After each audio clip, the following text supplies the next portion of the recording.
हमारे पास एक इन्फॉर्मेशन आई एक गुड समैरिटन की जो हमारे डिस्ट्रिक्ट में है। बोल रहे हैं कि मैंने एक लेडी को देखा है हमारे डिस्ट्रिक्ट में पहाड़गंज के एरिया में, जो एक इन्फेंट के साथ आई और 4-5 दिन के बाद वो गायब हो गई।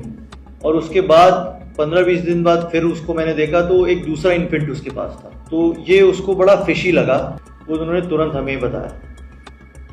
जब उन्होंने हमें बताया तो हमने उस टाइम की वहाँ की फुटेजेस चेक की और बाकी अपने ह्यूमन नेटवर्क से एक लेडी का पता लगाया जो वहाँ पे ऑन एंड ऑफ हमारे एरिया में आती है। और फिर हमारी टीम का एक मेंबर, ऑपरेशंस टीम का एक मेंबर उसके पास एक डिकॉय कस्टमर बन के गया। 1-2 बार हमने ट्राई किया तो ऐसी बात आई कि उनके पास उस टाइम पे इन्फेंट नहीं है या वो प्रोक्योर कर रहे हैं और जब आएगा तब बताएंगे। लेकिन अल्टीमेटली जब उसे कॉन्टैक्ट इस्टेब्लिश हुआ तो एक डिकॉय जब हमारा कस्टमर बन के एक हमारे पुलिस पर्सनल गया और 20,000 की कंसिडरेशन अमाउंट पे एक इन्फेंट को बाय करने की उससे बात छेड़ी और शुरू हुई। जब वहाँ पे गए तो पहाड़गंज के एरिया में उससे मिलने का एक प्लान बनाया। वहाँ पे 20,000 की कंसिडरेशन अमाउंट देते ही, जो टोकन अमाउंट था देते ही हमें एक इन्फेंट मिला और उस पर ये वहाँ से ही ऑपरेशन शुरू हुआ। 5 जून को ये जब पहला वाक़या हुआ तो और इन्फेंट हमने जब रिकवर किया तो उसके बाद जो उस टाइम लेडी थी जो वो इन्फेंट ले गई थी तो पहले हमने उसको वहाँ से एप्रीहेंड किया और उसी के साथ उसके 2 साथी थे।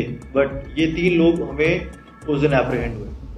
उसके बाद हमने और एक केस रजिस्टर किया under sections of trafficking and JJ act. फिर जब उनसे इंटरोगेशन शुरू हुआ तो पता चला कि 2 और उनके साथी हैं जो इन्फेंट्स प्रोक्योर करते हैं। इन दोनों के साथ भी फिर हमने कॉन्टैक्ट इस्टेब्लिश किया और इनको हमने लाइव पकड़ा उस टाइम पे जब ये कुछ अमाउंट लेके जा रहे थे अपने कॉन्टैक्ट से मिलने, उसको पे करने के लिए, न्यू इन्फेंट्स प्रोक्योर करने के लिए।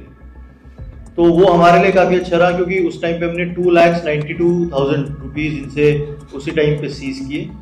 और जो नेक्स्ट कड़ी में था और जो मेन आदमी था वो अब तक हमें पता नहीं था, पर जो मेन आदमी था उसका हमें पता लगा जिसके पास ये जा रहे थे ये पैसे लेके। उस पर फिर हम काम करने लगे, लेकिन वो अब्सकॉन्ड कर रहा था। तो हमने सोचा कि एक टीम उस पर काम करेगी लेकिन दूसरी टीम इस पे काम करेगी। इन्फेंट्स आते हैं तो सीधा पेरेंट्स के पास तो जाते नहीं है, तो बीच में कहाँ पे रहते हैं और ये डील कौन सेट करता है। तो that led us to Begumpur Rohini, जहाँ पे एक हॉस्पिटल है हीरा मल्टी स्पेशलिटी हॉस्पिटल। उसके जो ओनर हैं